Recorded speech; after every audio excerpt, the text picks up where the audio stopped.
around 2016, so quite a few years ago, I actually had found a printout that had done goals that I had written back when I was a freshman in college around 1997, 1998. It was actually from the first computer I ever owned. It was an NEC Windows 95 tower that my father actually had sent me from New York to Puerto Rico when I was living in Puerto Rico with my mom and my sister. When I had told him on a conversation on the phone, I told him that I was going to major in computer programming.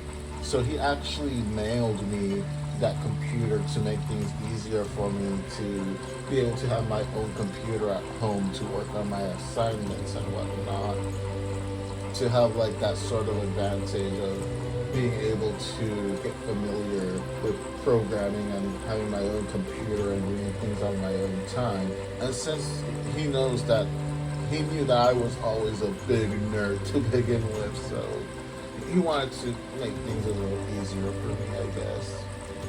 At that point, I was pretty much near the end of the original run of Phil Peterson, the Mighty Warlord, and that means the notebook series that I've shown every so often, either through here on YouTube or TikTok or Instagram or Facebook, you name it. I've shown the first couple of notebooks. I'll probably show some more in the future.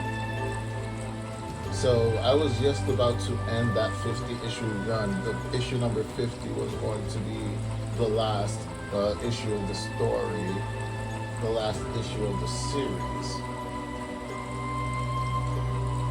And then, I decided that I was going to reinvent the story to try and actually publish it someday. So I was kind of inspired by, back then, the new Ultimate Marvel comics that came out at the time, like the one that reimagined Spider-Man, for example, and made his origin more modern and whatnot. I started writing like a man possessed to do kind of like my version of the Ultimate Warlord, kind of reimagining, which is about 80% of how the finished material has been so far on the actual webcomic. In the middle of all that, when I started thumbnailing out the first issue and designing the covers and inside that covers, I wrote a simple page of goals back then in around 97, 98 about how I wanted Prospecto Arts, which is the name of my quote-unquote comic book studio that has always kind of stayed with me even now as part of Truthful Comics with Manuel Carmona. And I added 4 key elements, and I did this without knowing what a mission statement was back then, but reading it back then and reading it now again, after I found the blog where I actually retyped those goals, because the original printout that I had back then unfortunately got pretty much destroyed. Like, it was already in pretty brittle condition, but Hurricane Maria wiped that out since that was in my mom's house in Puerto Rico. So I felt kind of sentimental, I guess, and I tracked down that original blog through Wayback Machine that I had written that had all those 4 elements of what eventually became kind of like my mission statement to make comics. The first one is commitment. I had put this one on first because back then I considered this to be probably the most difficult one. And to an extent, it kind of still is. Though I think, it's definitely true now as it was back then, because so many things has happened and the webcomic itself has been set back so much over the years due to different physical, mental reasons as well, to be honest. As I wrote back then, in life we have many responsibilities, and I'm not even talking about the comic making process itself. We all have lives and people that live in them. We have to divide time for family, friends, work. If at that time I was actually going to church when I was younger, in my late teens and early 20s, so I actually did do going to church as well. But it doesn't have to be limited to church. If you're not a church going person, it could be any other activity that you do, either to self help or just to have a good time or whatever. And again, it's like if you practice whatever faith or belief that you have in, and if you have no kind of belief, I'm sure there are many other responsibilities that, keep people occupied. Like myself, now that I don't really go to any church or have any one, particular belief. Not only do we have to deal with a lot of things, it's also important to do so to keep balance in our lives. If our personal life is not balanced, it can sometimes affect what we do in life, not just comics. And to top it all off, when we do have the time to create, we have to face very stiff competition and a very demanding public. There is nothing wrong with healthy competition. That is always unavoidable. And it's good as long as it doesn't become the only focus to do your creation. And there will be times that fans, other creators, or just people that are filled with ill intent that will always try to put you down, try to make you quit, make you doubt yourself more than you already do sometimes, especially if you are your own worst critic. But I always remember something that I learned a while back. If you are your own worst critic, you must be your own greatest fan as well. And constantly remembering why you are committed to this despite the ups and downs. Because this is what you love. This is what you want to do. Whatever the reason you have for doing it. For that, you have to have commitment with your product, with your readers. You must have commitment with yourself. And if you can't deal with that, like I wrote in that printout back then, then go to bed and read a Disney book with your night lights on.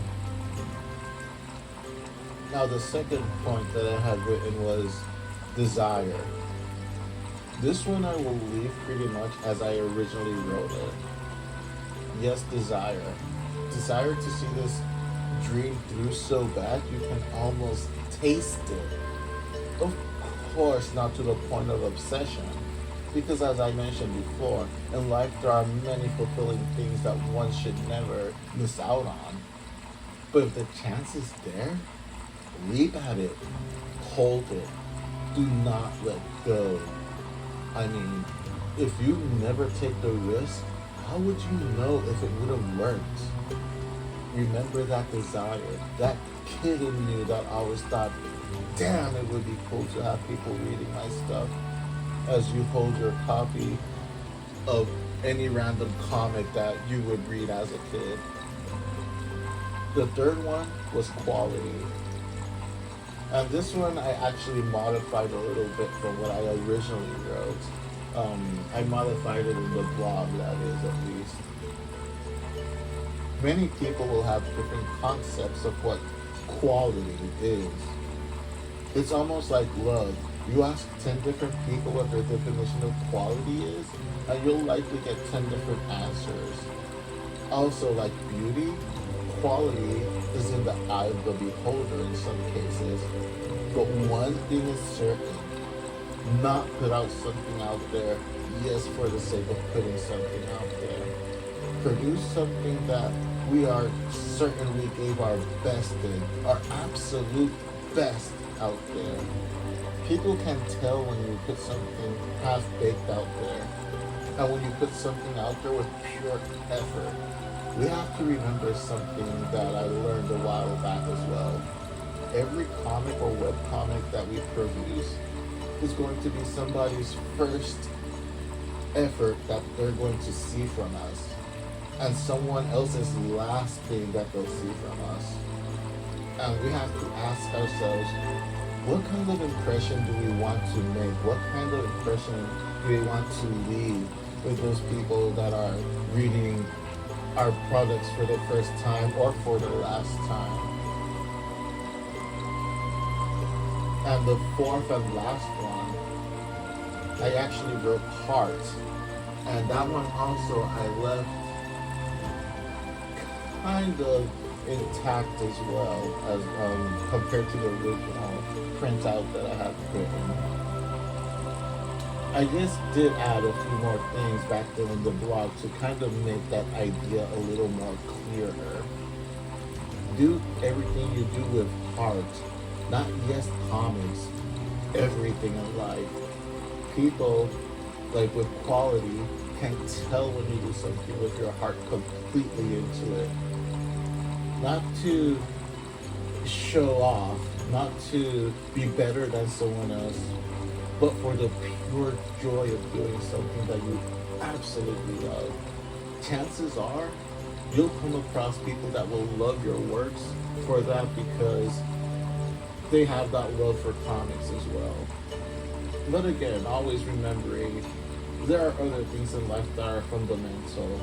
But as hard as this whole process is, never forget all the beautiful things in life that's in the world.